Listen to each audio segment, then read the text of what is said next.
Hello, we are the SAIL team. Our application is a ride-sharing Discord bot for NU student in Seattle area.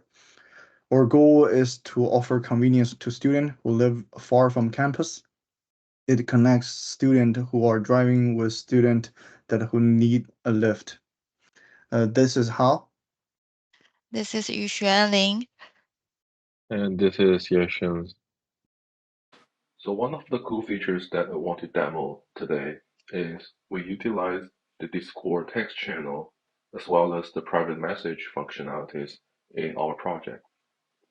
So here, if the user wants to create a carpool, then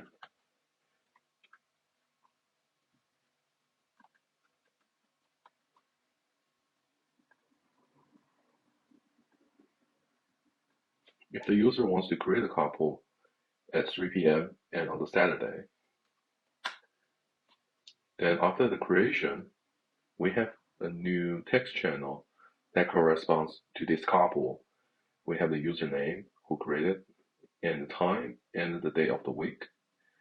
And we can send any message in this text channel. For example, here we say hello to this couple, and the future passengers will be directed to this text channel for this couple. As a passenger, I can use the /search command to find the available carpools based on the time of arrival and the day of week. For example, if I would like to find any carpools available before 4 p.m. and on a Wednesday, then the bot will send me a private message with all the available carpools within that time and day. And also a apply button where I can click to apply. So for example, if I would like to apply for the Wednesday 2 p.m., click on the apply button. The bot is said it's a successful application and waiting for the driver's response. As a student driver, I can see the request from the student passengers in the private messaging channel. Here, I receive a notification from the bot as a private chat, and here I receive a request from the student passenger. So I can either click approve or deny button here to approve the carpool request or deny it. So after I click approve, then I approve the request for this carpool. Okay, great. It looks like my carpool request has been approved, and I can also click on the link directly to the group channel dedicated to this carpool. The part that I'm proud of is the integration of Google API to enable searching with proximity. When the user identifies their address using /address command, or bot use Google encoding API to validate and identify the address and then generate the longitude and the latitude coordinate of the address. Based on those info, we check whether the address is a valid address for pickup. For example, if I use a valid one, and then it will show that update successfully. If I use something that's not very reasonable, let's say Seattle, then basically we will see a message saying that it is not specific enough. Moreover, when the user is searching for carpool, it shows the carpool that are sorted based on the distance. Let's see. Let's try that. Let's see. This is 6 p.m. and the day of the week is Wednesday. I'll receive a DM from search bot, basically giving me 3 options. Each option have details, basically the driver's distance from the applier. You can see that these 3 possible match are sorted based on the distance. So let me talk about what went well for our project. I think throughout the term we have a very good communication between the team members and the team member with the TA. Most of the time, our weekly team meetings are very effective, and as a result, we know what we have done previously and what we should do next.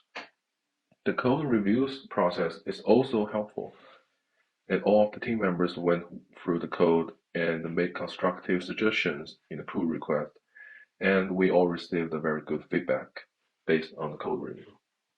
I think that our team collaborated pretty well, and this is my first time completed a project that involves a very standardized PR process, and every team member followed it very well. We also use GitHub Codespace to standardize our development environment. We never need to set up our local environment for development process. It saves us a lot of time, and we are going to keep using it for our future projects. So what did not go well for the project? In my opinion, the design process took too long. Therefore, we only have a few weeks left to do the implementation. As a result, we don't have much time to complete all features that we have designed initially, so we have to leave certain features in the backlog. In the future projects, I will try to add more design than code cycles so that we can start to implement at an earlier stage and better reshape the design to align with the overall schedule.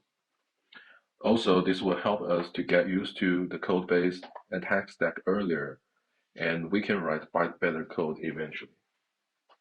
When we just started with the implementation, the test coverage in controllers and commands were low. Later, we tried to add and utilize mock classes and stop objects, combined with some optimization in our implementation. As a result, we can test the majority of our code now. In the future, I'll set up test coverage check when initializing the project, along with the CI pipeline that automatically trigger when a pull request is created. Conflict will most likely happen in a team environment. So as expected, we encountered merge conflict twice, but all successfully got resolved by gathering all the members together and then decided on which changes to incorporate it into the final version. So for future projects, what I learned to prevent merge conflicts, or at least have less merge conflict, is that first, we can make small commits and frequently pull requests. In this way, we'll have fewer changes to change the files that other team members are simultaneously working on. Also, a large PR with 20 files will discourage team members from thoroughly and quickly reviewing our code. So small commits also help to move fast within the project. Secondly, we should always communicate with team member and keep them aware what files you will be touching to avoid working on features that conflict with other features. That's all for our presentation. Thank you.